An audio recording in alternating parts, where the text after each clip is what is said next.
children live in a world where sometimes adults don't do the right thing. Sometimes adults take kids and do some things inappropriate.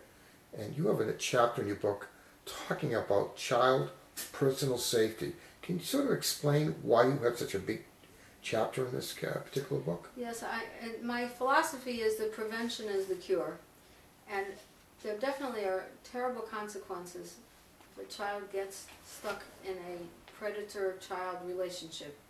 So my patients have been trained, and I write this in the book, and I feel very strongly that this can be avoided if the child is prepared.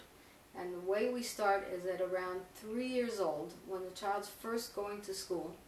You sit down and talk to the child eye to eye and say, your mommy will always love you, and your daddy will always love you. So don't let ever anybody tell you that I won't love you. That's number one. Number two, if anybody ever tells you, don't tell your mommy, you come and tell me right away, and I'll give you the biggest hug, because we're not supposed to keep secrets from mommy. So if anybody says, whatever they do, they say, don't tell your mommy, you don't say anything, but when you come home right away, you say, guess what, mommy, somebody told me don't tell mommy, and I'm going to tell you what I said, what was said, and you give her a big hug and a kiss. Number three, the area that's covered by your bathing suit is your private area. And the little girl, that includes the top and the bottom, and a little boy, it just includes the area at the bottom. And that area is your private area. No one's allowed to touch you, no one's allowed to look at you, and no one's allowed to show you or make you touch them. So if someone ever tries to show you or make you touch them or try to touch you, what are you going to do? You're going to say, no, my mommy doesn't let. And you're going to get away from that person and you're going to tell mommy. So the key words are no and go and tell. And you tell this to a 3-year-old in very simple terms, and you can give it in a list of all the other things about being careful when they cross the street and make sure that someone's holding their hand. But also in that list of safety things, you say, if anybody ever tries to touch you, if anybody ever tries to make you touch them, tell mommy.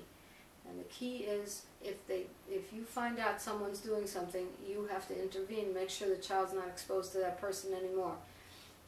The most important thing to know is the people who abuse children sexually are usually either close relatives or trusted adults. Could be a teacher, could be a neighbor, could be an uncle, could be a brother. They have to know, it doesn't matter who it is, they have to come home and tell mommy right away. And as they get older, I reinforce that law. I talk it in a little bit more mature language, but don't ever let anybody tell you that I won't love you. And sometimes you'll do something that I really don't like. And I may not like what you do, but I'll always love you. And it's very important for a child to know that they can tell you if they have something bad to tell you, that you're not going to hate them for it. And a child needs to know that his parents will back him, even if he's done a bad thing and he needs to be punished, but he has to know he still has your love. Because frequently they will say your mother will hate you if you tell her what you did. It's all your fault. And I always tell children, nobody's allowed to make you hurt. No one's allowed to make you sad. If anybody makes you sad or hurts you like a bully, come and tell mommy about it. We have to talk about it.